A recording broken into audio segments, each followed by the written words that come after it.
जय हिंद बच्चों, कैसे हो? उम्मीद करते हैं आप लोग अच्छे होंगे। प्यारे बच्चों, आज का क्लास लेके फिर आप सबके बीच उपस्थित हो गए हैं। आज के क्लास में हम लोग अध्ययन करने वाले हैं पुष्प का मादा जननांग यानी जायांग के बारे में। The female reproductive organ of flower यानी गाइनोसियम के बारे में आज के क्लास में हम लोग जानने वाले हैं। गायनोसियम समझने से पहले हमको एक पुष्प की संरचना की आवश्यकता पड़ेगी, यानी एक फ्लावर का आवश्यकता पड़ेगा। तो हम लोग क्या करते हैं, सबसे पहले एक फ्लावर बनाते हैं, उसके बाद फिर हम लोग जायांग को अच्छी तरीके से समझेंगे।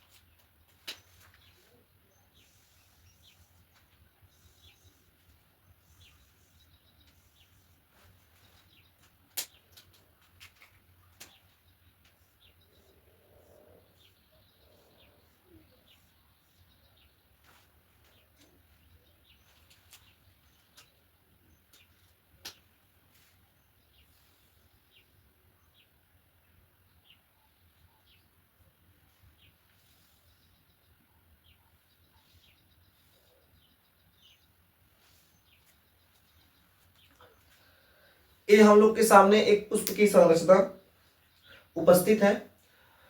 इसकी सहायता से हम लोग जायांग को समझने का प्रयास करते हैं। सबसे पहले आप हेडिंग कर लो जायांग। सबसे पहले हेडिंग कर लीजिए जायांग क्या होता है। तो हेडिंग कर लेते हैं हम लोग जायांग।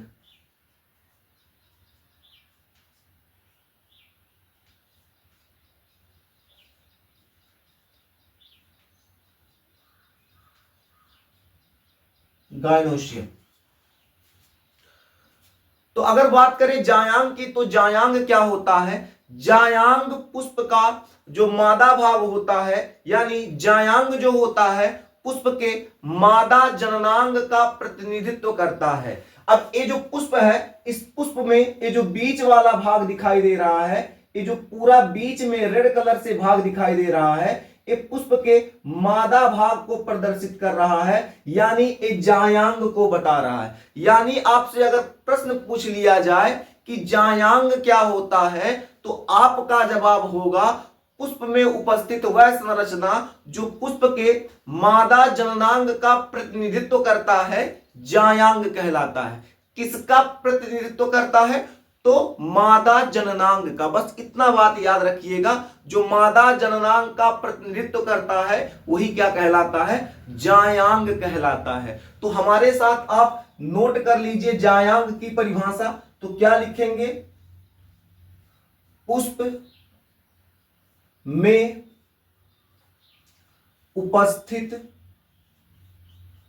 पुष्प में उपस्थित वह संरचना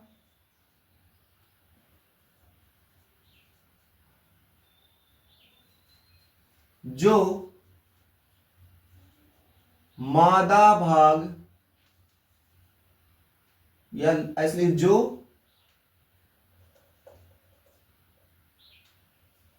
उसमें उपस्थित वह संरचना जो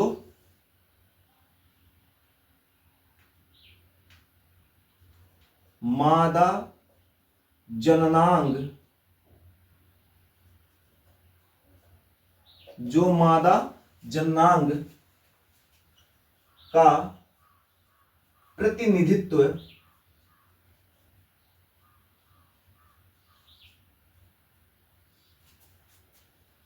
करता है, जायांग कहलाता है।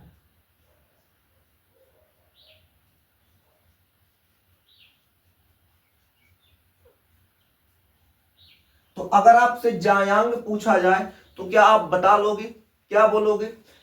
पुष्प में उपस्थित वह संरचना जो मादा जननांग का प्रतिनिधित्व करता है, उसी को हम लोग क्या कहते हैं? जायांग कहते हैं। जो जायांग होती है, जायांग की यूनिट को स्त्री केसर बोला जाता है। इसे भी नोट कर लीजिए। जो जायांग होता है, जायांग की यूनिट जो होती है उसको हम लोग क्या बोलते हैं? स्त्री केसर।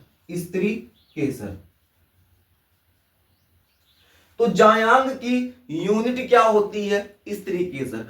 कुछ अध्यापक जायांग की यूनिट को स्त्री केसर कहते हैं, कुछ अध्यापक इसे अंडप के नाम से पुकारते हैं। तो अलग अलग नामों से जाना जाता है, इससे आपको घबराने की आवश्यकता नहीं है। अगर आपसे कोई कहे जो जायांग होता है उसकी यूनिट को स्त्री केसर कहा जाता है या फिर अंडप कहा जाता है, तो आपको घबराने की आवश्यकता नहीं है, बात एक ही है। तो आइए इसे भी लिख देते हैं, यूनिट को हम लोग स्त्री केसर या क्या कहेंगे? अंडप।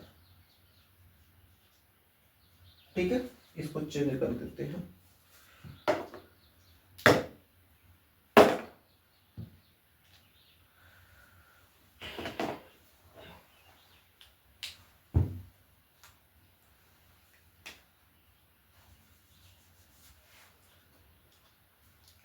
चलिए अब आगे बात करें अगर तो आपका स्त्री केसर क्या हो जाएगा? आपका इसकी यूनिट हो जाएगा। ठीक है, देखिए जो पुष्प होते हैं, कुछ पुष्पों में स्त्री केसर की संख्या 1 होती है, कुछ ऐसे पुष्प होते हैं जिनमें स्त्री केसर की संख्या 1 से अधिक होती है। अलग अलग पुष्पों में स्त्री केसर की जो संख्या होती है अलग अलग होती है। ऐसा बिल्कुल नहीं है सभी पुष्पों में स्त्री केसर की संख्या समान होती है, ऐसा बिल्कुल भी नहीं है।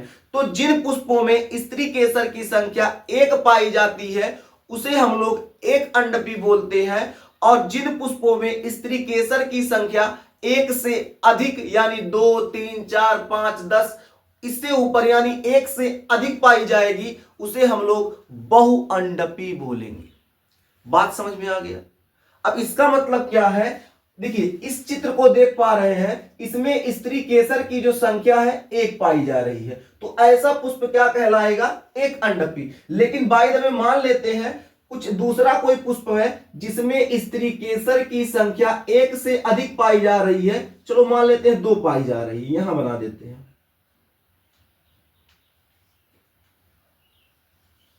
तो अब इसे क्या बोलेंगे? 1 से अधिक है, इसे बहुअंडपी। तो इसे आप लोग नोट कर लीजिए। क्या नोट करेंगे? जिन पुष्पों में अंडप की संख्या 1 होती है उसे हम लोग क्या कहेंगे? एक अंडपी। उसे हम लोग एक अंडपी बोलेंगे। और जिन पुष्पों में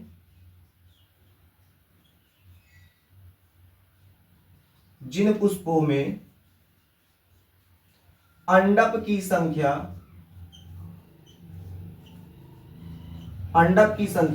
1 से अधिक होती है उसे हम लोग क्या कहेंगे? बहुअंडपी।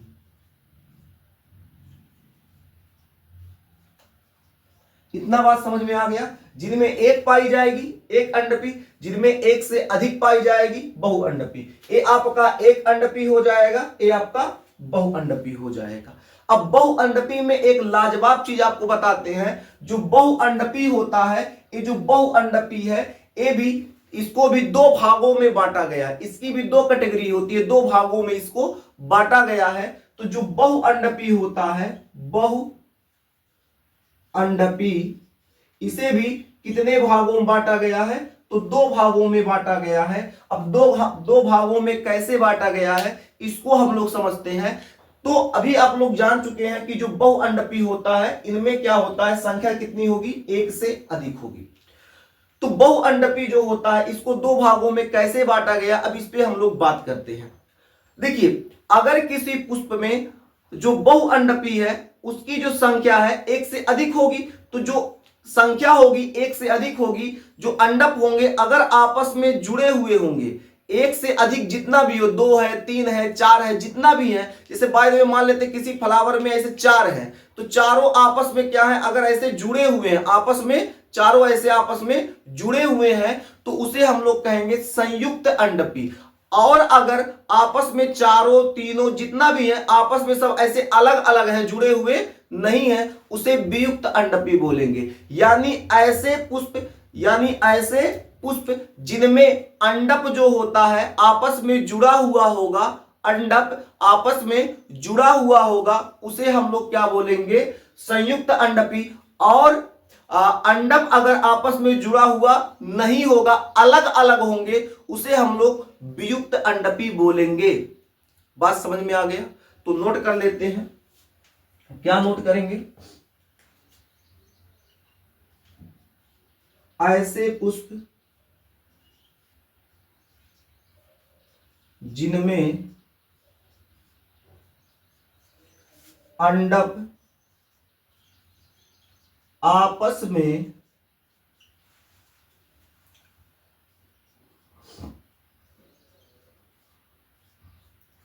आपस में जुड़े हुए होते हैं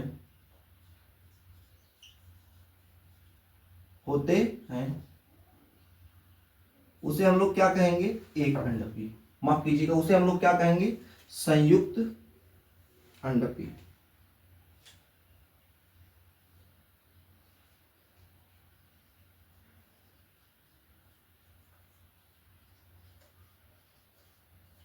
तो ऐसे पुष्प जिनमें अंडप आपस में जुड़े हुए होते हैं उसे हम लोग संयुक्त अंडपी कहेंगे। और ऐसे पुष्प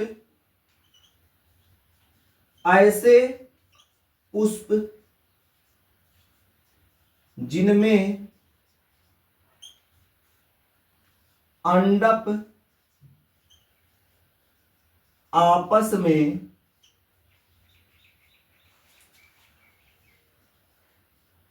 जुड़े हुए नहीं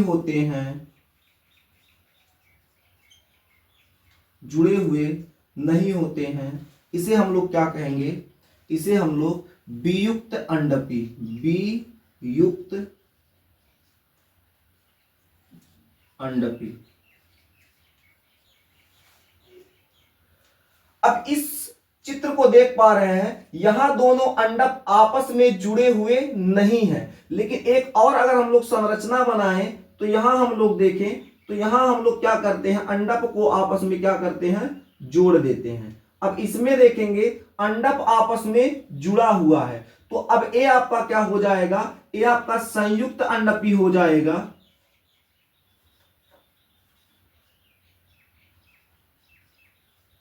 और ये आपका क्या हो जाएगा, वियुक्त हो जाएगा। तो जब अंडप आपस में जुड़े हुए होंगे उसे हम लोग संयुक्त अंडपी कहेंगे, और जब अंडप आपस में जुड़े हुए न हो उसे हम लोग वियुक्त अंडपी कहेंगे। ये दोनों कंडीशन किसके भाग हैं, तो बहुअंडपी के भाग हैं। अब कहेंगे आप लोग सर जो संयुक्त अंडपी होता है उसका एक आध एग्जाम्पल हो जाए, तो संयुक्त अंडपी का एक बेहतर एग्जाम्पल है पैपावर। पैपावर संघ के जो पुष्प हैं, जो पैपावर का पुष्प होता है उसमें संयुक्त अंडपी पाया जाता है, यानी उसके जो अंडप होते हैं आपस में जुड़े हुए होते हैं। तो एग्जाम्पल के तौर पे नोट कर लीजिए पैपावर। और वियुक्त अंडपी में माइचेलिया आ जाता है, माइचेलिया,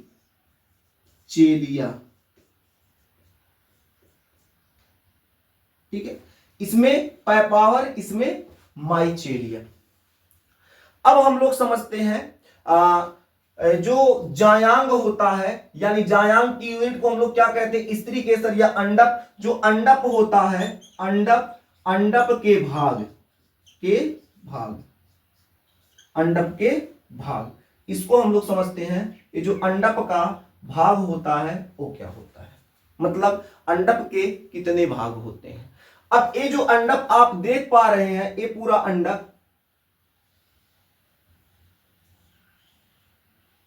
अंडप के जो इस शीर्ष पर उपस्थित भाग है, देखिए ये जो शीर्ष पर उपस्थित भाग है, इस भाग को हम लोग वर्तिकाग्र बोलते हैं। और अंडप के इस निचले हिस्से को, इस पूरे निचले हिस्से को अंडाशय बोला जाता है।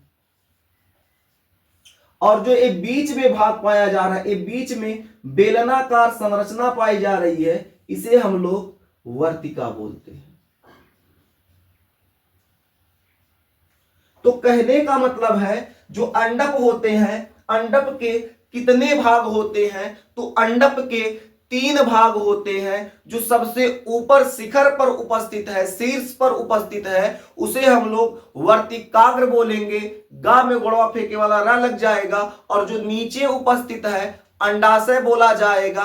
ठीक है, अंडाशय में ही बीजांड का निर्माण होता है। और जो बीच में उपस्थित होगा उसे हम लोग क्या बोलेंगे? वर्तिका। यानी अंडक के कितने भाग? तो 3 भाग। लिख ले। नंबर 1,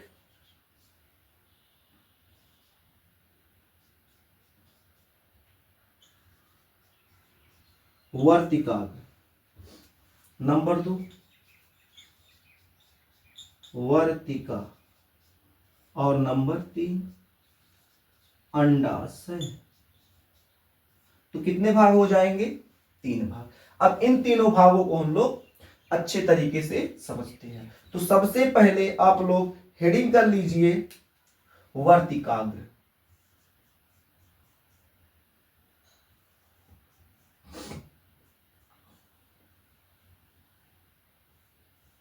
वर्तिकाग्र।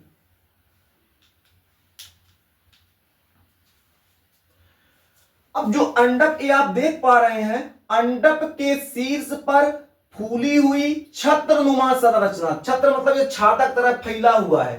तो अंडक के शीर्ष पर फूली हुई छत्रनुमा संरचना को वर्तिकाग्र कहा जाता है। तो अंडक के शीर्ष पर फूली हुई छत्रनुमा संरचना को वर्तिकाग्र कहते हैं। लिख लेते हैं। अंडक के शीर्ष पर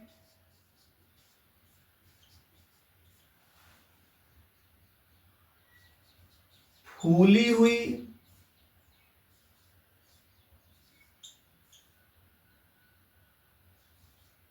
छत्रनुमा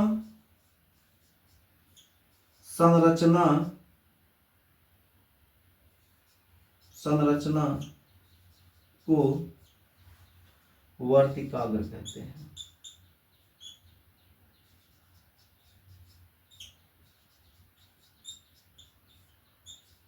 तो क्या लिखा है? अंडक के शीर्ष पर फूली हुई छत्रनुमा संरचना को वर्तिकाग्र कहते हैं। अगर हम लोग बात करें यहां नीचे, तो यहां नीचे आपका क्या है? अंडाशय। तो अंडक के नीचे या निचले भाग में या फिर नीचे वाले भाग में, अंडक के निचले भाग में फूली हुई संरचना, फूली हुई संरचना अंडाशय कहलाता है। देखिए अंडाशय जो है वो फूला हुआ है। आगे चलकर यही अंडाशय जब रसीला हो जाता है तो क्या करता है? फल का निर्माण करता है। ठीक है, और इसी अंडाशय में बीजांड का निर्माण होता है। यही बीजांड जब विकसित होकर क्या करता है? भ्रूण बनाता है। उस समय क्या होता है? जब ये परिपक्व होता है तो ये अंडाशय क्या करता है? फल का निर्माण करता है। तो हम लोग क्या लिखेंगे? अंडाशय। हेडिंग कर लीजिए अंडाशय।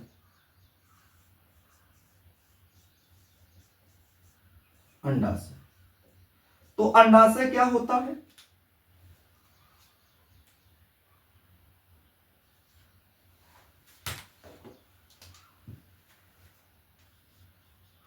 अंडक का निचला फूला हुआ भाग,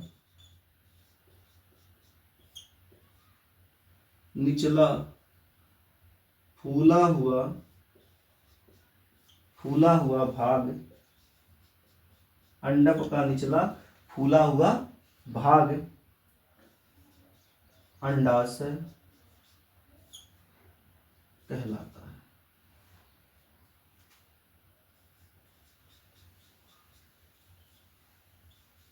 या फिर लिख सकते फूले हुए भाग को अंडाशय कहते हैं। अब अंडाशय का एक लाजवाब कॉन्सेप्ट आपको बता दें। जो अंडाशय होता है, ये जो अंडाशय है, अंडाशय के अंडाशय गुहा में बीजांड का निर्माण होता है। तो अंडाशय का जो अंडाशय गुहा जो होता है उसमें किसका निर्माण होता है? बीजांड। अब कहेंगे अंडाशय गुहा क्या है? जो अंडाशय की जो अंदर का भाग है, आंतरिक भाग है, भीतर का भाग है, उस आंतरिक भाग को अंडाशय गुहा कहेंगे। और इसी अंडाशय गुहा में किसका निर्माण होता है? बीजांड का। किसका निर्माण होता है? बीजांड का। ठीक है, तो लिख लेते हैं इसे, एक पॉइंट करके यहां लिख लेते हैं।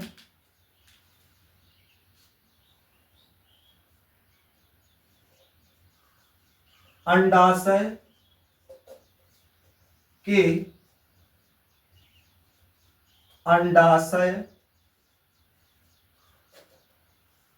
गुहा में, अंडाशय के अंडाशय गुहा में बीजांड, अंडाशय के अंडाशय गुहा में बीजांड का निर्माण होता है।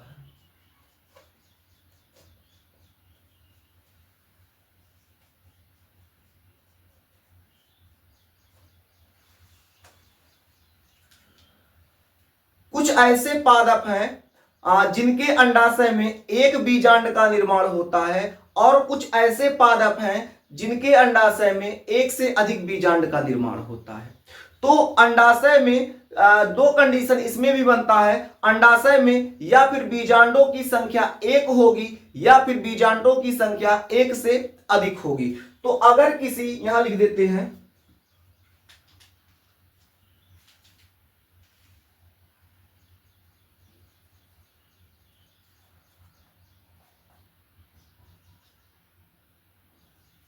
कुछ पादपों में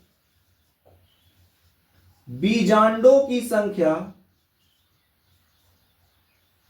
बीजांडों की संख्या एक होती है। तो कुछ ऐसे पादप होते हैं, ऐसे पुष्पी पादप होते हैं जिनमें बीजांडों की संख्या कितनी होती है? एक। अब कहेंगे सर ऐसे कुछ पादपों का नाम भी हो जाए, तो ऐसे पादप आपके हो जाएंगे धान, गेहूं, लिख लेते हैं जैसे करके। ऐसे पादप क्या हो जाएंगे? धान, गेहूं, धान, गेहूं, आम आदि कर ले, और लिख दें, छोड़िए आदि कर देते हैं। इसके अलावा कुछ ऐसे पादप होते हैं जिनमें बीजांडों की संख्या, मतलब कुछ ऐसे पादप जिनके अंडाशय में बीजांडों की संख्या एक से अधिक होती है। अब ऐसे पादप कौन से हो जाएंगे? तो ऐसे पादप हो जाएंगे पपीता। क्या हो जाएंगे? पपीता, आर्किड, खरबूज, ये सब जो पादप होते हैं, इन सब पादपों में बीजांडों की जो संख्या होती है एक से अधिक होती है। ठीक है, तो लिख लेते हैं, कुछ पादपों में कहां? अंडाशय में। तो कुछ पादपों में बीजांडों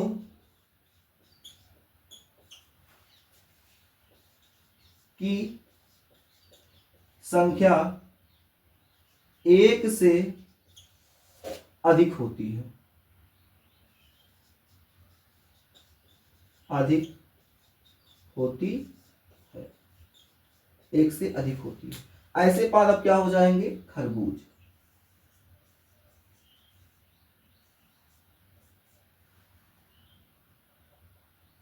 इसके अलावा हो जाएंगे आपके आर्किड,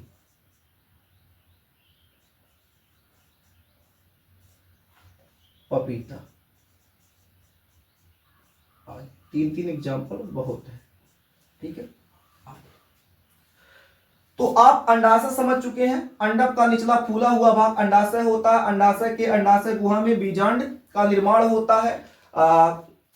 कुछ पादपों में बीजांडों की संख्या एक होती है, तो वो क्या हो जाएंगे आपके? धान, गेहूं, आम। और कुछ पादपों में जो बीजांडों की संख्या होती है एक से अधिक होती है। ठीक है, बचा क्या आपका? वर्तिका।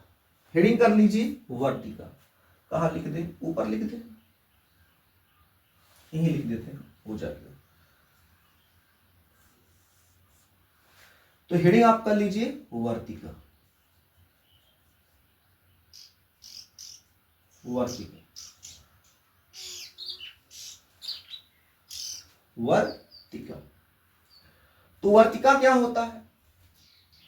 वर्तिकाग्र और अंडाशय के मध्य खोखली बेलनाकार संरचना को वर्तिका कहते हैं। वर्तिकाग्र और अंडाशय के मध्य, वर्तिकाग्र और अंडाशय के मध्य खोखली बेलनाकार संरचना को वर्तिका कहते हैं। तो लिख लेते हैं,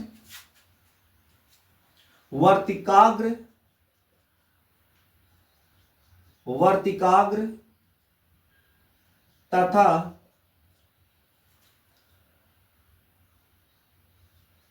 अंडाशय, वर्तिकाग्र तथा अंडाशय के मध्य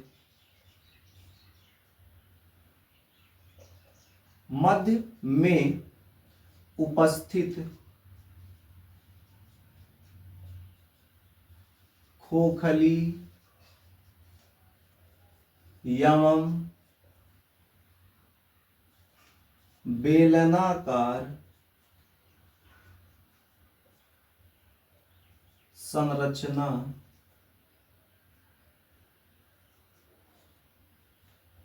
को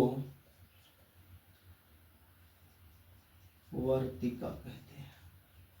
वर्तिका कहते हैं। क्या कहते हैं? वर्तिका कहते हैं। ठीक है।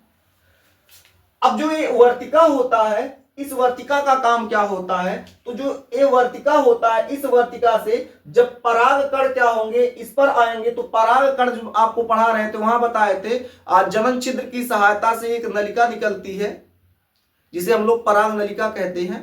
तो जो नलिका निकलेगी यहीं से होते होते बीजांड तक प्रवेश करेगी, मतलब उस नलिका को एक मार्ग प्रदान करते हैं। और ये जो आपका वर्तिकाग्र होता है, यहीं पर परागण क्रिया संपन्न होता है और आपका जो बीजांड होता है, यानी अंडाशय में जो बीजांड है, यहां आपका बीजांड किसका निर्माण करेगा? तो बीज का निर्माण करेगा। और अंडाशय फूल कर जब रसीला हो जाता है तो फल का निर्माण करता है। उम्मीद करते हैं इतना आपको अच्छे से समझ में आ गया होगा।